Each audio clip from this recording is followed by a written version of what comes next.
Hello everybody and welcome to a tier list video about the Limbus company Luxcavation enemies and how fun they are to fight. So from left to right, we have Wrath being so that no one will cry, Lust being Drifting Fox, Sloth being gen Fairy Gentleman, Gluttony being Fairy Longlegs, Gloom being Brazen Bull, Pride being KQE, and Envy being Glupo. So, for Wrath, or So That No One Will Cry, it's a pretty good fight. I'd say it would be at A tier, but I feel I can see it being S tier if you have Enclair or no, Enclair and Reindeer Ishmael, and you just want to see some big funny numbers. So I will put it at, you know, it kind of, I think it deserves S tier, you know? I don't know, something about doing 300 damage to it with 2 of the Wrath nukes sounds pretty funny to me. Now, moving on, we have Drifting Fox. And Drifting Fox is weird because I understand the gimmick, right? When you want to kill the umbrellas so that your entire team can gain SP so that you can clash better with the Fox. But your team is probably gonna be level 45 because of the level cap. So the gimmick just doesn't work flat out anymore unless you are stuck at Picard Trio. Then your level cap would be level 40, and you would, I think, be able to experience the gimmick. But right as of now, if you have level 45 IDs, it's pretty ass. It's pretty shit. I mean, like, you can still clash with the Fox because of offense level differences, I believe, but but you don't get any SPs for you to clash like consistently well. So because of that, I'll put it in B tier, just because the gimmick doesn't work if you have higher level IDs. And the sanity check, I forgot about the sanity check. The sanity check, or not even the sanity check, well, the check makes you lose sanity, is what I meant. Like, even if you pass it. And if you lose it, you might corrode. Because the umbrellas will inflict sinking on you, and if you get hit by that, you'll lose sanity. So yeah, B tier. Now, we have Fairy Gentleman, I believe is the sloth version. So, Fairy Gentleman, it's pretty straightforward. If you have the red orbs around you, red particles around you, you don't want to get targeted by the glass drink, the drink he spawns in the third turn, I believe. But that gimmick should be easily circumvented because you'd usually have 1 or 2 IDs who were not affected by the red particles, but I believe the red particles are called what's it? Tipsy, I think. But yeah, if they are affected by Tipsy or the red particle, then, or is it Forever Boost? I don't know, one of the two. Then, you know, it's not a hard fight. It's a fair fight, honestly. You can consistently win against him because he gives you Clash power up with the red particles effect, and he's just easy to clash overall. So he's not a bad fight. I'll put him in A tier. Now we have Fairy Longlegs, which is basically just a kind of mid fight. Like, yeah, it's better. It's definitely better than Drifting Fox. But it's just like, what does he do? He inflicts bleed. Yeah, he inflicts bleed. He just inflicts bleed.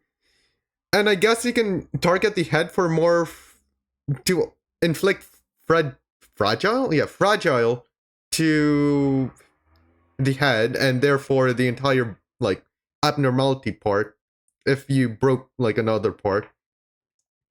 But like he's so squishy that you only need to target the attacking part, which I think is the arm usually, and he should be dead after like a couple of turns, right?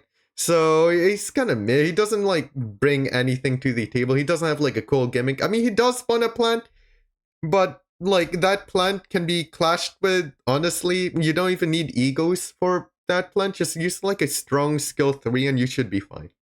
Now we have Brazen Bull.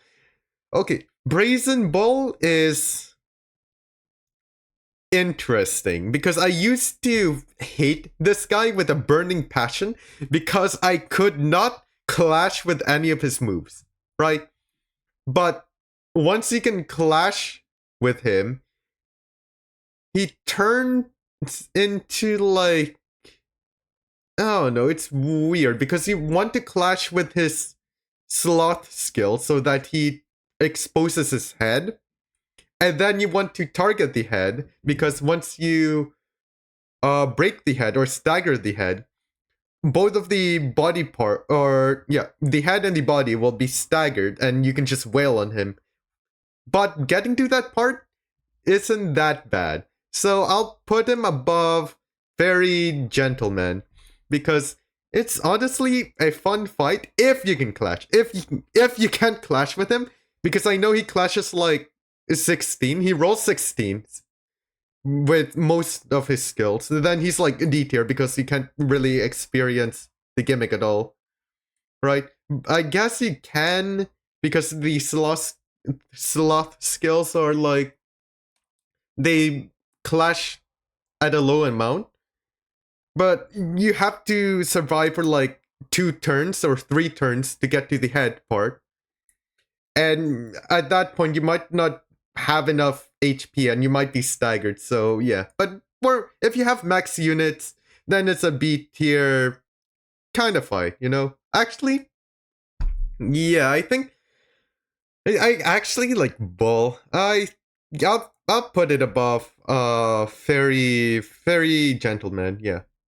And now we have KQE, which as a fight, I am glad to see because he doesn't usually take that long. But he's not that interesting at all. KQE is like a damage check, but like a fair damage check, not like Ardor Blossom Moth where you just have to kill it before it uses Ardor Blossom Star. But it's just a punching bag that basically does nothing back at you. I mean, yeah, it can immobilize one of your IDs and then stagger them and deal like, I don't know, like a little bit of damage to them, but at that point it's basically dead. And even if you do get to that point, the turn where he does the attack, he'll have 5, I believe. He'll have 5 fragile on him, so he'll die quicker at that point, and he should be dead at that turn. So honestly, doing it daily, I'd be fine, right? It's just like a probably around or less than 5 minute 5 minute fight. So yeah, I'd be fine doing it every day. It's just kind of boring. I think I'd place it with Fairy Gentleman. And now we have Glupo, the frog. Okay, frog is... I hate frog. Like, if you had... Okay, so in Luxcavation, you don't have SP. You start at 0 sanity, right? And you can alleviate that with like Ring Yisang and Ring Foss, but those kind of forces you into a bleed team or a lust team because they're resonance based and they need, I think, 3 lust for each of them to activate. But once you can get a solid amount of SP in your party, the Luxcavations should be okay, right? Right? Well, Glupo just says, no, I'm gonna take away your SP and I'm gonna make your life miserable.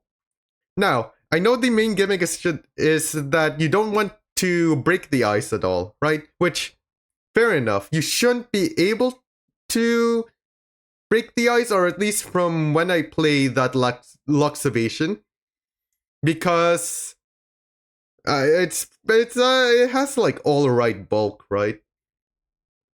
And you just want to attack the body so that you can regain SP. But at the point of Glupo using the moves that regain or gives your party SP, the frog is basically dead. So, like, yeah, it's just an annoying, tedious fight that honestly probably takes too long if we didn't have the charge envy nukes. So, if you don't have that, actually, even if you do have that, I'd say it's a C tier fight. The SP losing mechanic is, I feel like, worse than Fox, because Fox at least only does it for one turn. Glubo does it for every turn until you break the body. So yeah, it's kind of annoying. No, it's like very annoying, very tedious if you don't have the NV nukes, like quick suppression, DDEDR, and rep space. But yeah, when I see Glupo, I cry. When I see Fox, I also cry. Right? Okay. I think Fox can stay there. Like, I understand the gimmick, just the gimmick doesn't work in Luxcavation, sadly. But yeah, anyways, that's my tier list. Honestly, if they gave us max sanity at the beginning of Luxcavations, all of these fights would be fine. Would be perfectly fine, honestly. But they don't do that. So, Glupo and Fox just kind of suck to fight. And bold to an extent.